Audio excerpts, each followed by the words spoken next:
आश्विन मास की पूर्णिमा को कोजागरी व्रत रखा जाता है। इसे कौमुदी व्रत भी कहते हैं। इसी दिन भगवान श्री कृष्ण ने महारास रचाया था।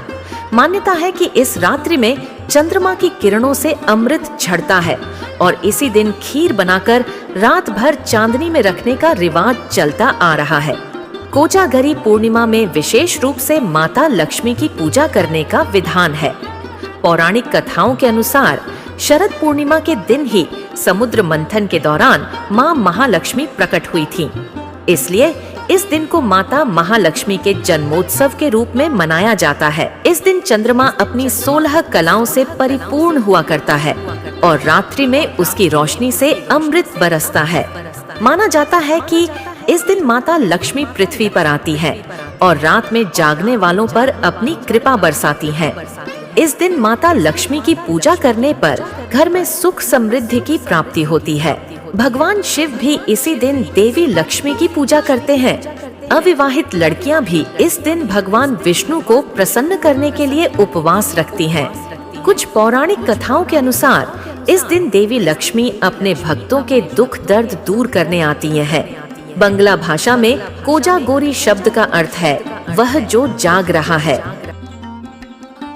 कहा जाता है कि कोजागरी पूर्णिमा व्रत के दिन माता लक्ष्मी रात के समय भ्रमण करती है और यह देखती है कि कौन जाग रहा है। जो जाग रहा होता है उसके घर में मां अवश्य जाती है और उन जागने वालों को सुख, समृद्धि, ऐश्वर्य और आशीर्वाद प्रदान करती हैं।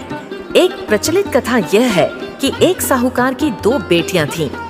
दोनों बेटियां कोजागरी पूर्णिमा का व्रत रखती थीं, लेकिन बड़ी बेटी पूरा व्रत किया करती थी और छोटी बेटी अधूरा व्रत करती थी। व्रत अधूरा रहने के कारण छोटी बेटी की संतान पैदा होते ही मर जाती थी। जब वह अपना दुख एक पंडित जी से जाकर बताती है तो वे बताते हैं कि व्रत अधूरा रखने के कारण ऐसा हुआ है। यदि उसके द्वारा कोजागरी पूर्णिमा का व्रत पूरा एवं विधि पूर्वक किया गया तो संतान का सुख मिल सकता है।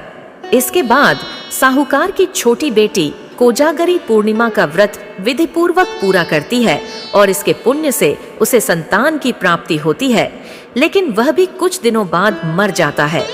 उसके बाद साहूकार की छोटी बेटी ने उस लड़के को एक पीढ़ा पर लेटाकर ऊपर से कपड़ा से ढक दिया और फिर अपनी बड़ी बहन को बुलावा कर घर ले आई और बैठने के लिए वही पीढ़ा दे दिया। जब उसकी बड़ी बहन उस पर बैठने लगी तो उसका लहंगा बच्चे से छू गया और लहंगा छूते ही वह बच्चा रो पड़ा। तब बड़ी बहन ने उससे कहा कि तू मेरे सर पर कलंक लगाना चाहती थी। मेरे बैठने से यह मासूम बच्चा मर जाता तो मुझे लोग सारी उम्र उल्लाहना देते रहते। इस पर छोटी बहन बोल पड़ी कि यह तो पहले से मरा हुआ था। मेरी बहना, बस तेरे ही आंचल को छूते ही जीवित हो गया। ये समझो तेरे पुण्य से ही यह जीवित हुआ है। मेरे और मेरे बच्चे के भाग्य फिर गए हैं। यह सब मेरी करनी का फल है। मैं तेरी तरह से विधिवत कोजागरी पूर्णिमा का व्रत नहीं करती थी। माता लक्ष्मी मुझसे अवश्य रुष्ट हुई है। मुझे क्षमा करो हे माता लक्ष्मी, आपने मेरी आंखें खोल दी है। अब से कभी भी आपका व्रत विधिवत और पूर्ण रूपेण करूंगी। तत्पश्चात पूरे नगर में साहूकार की छोटी बेटी ने कोजागरी पूर्णिमा का पूरा व्रत करने का ढिंढोरा पिटवा दिया। तब से ये दिन एक उत्सव के रूप में मनाया जाने लगा और माता लक्ष्मी की पूजा की जाने लगी। ऐसा माना जाता है कि कोजागरी पूर्णिमा को किए जाने वाला कोजागरी व्रत लक्ष्मी जी को अति प्रिय है। इस व्रत का श्रद्धापूर्ण पालन करने पर लक्ष्मी जी प्रसन्न हो जाती है और उनको धन, समृद्धि व आशीष प्रदान करती हैं।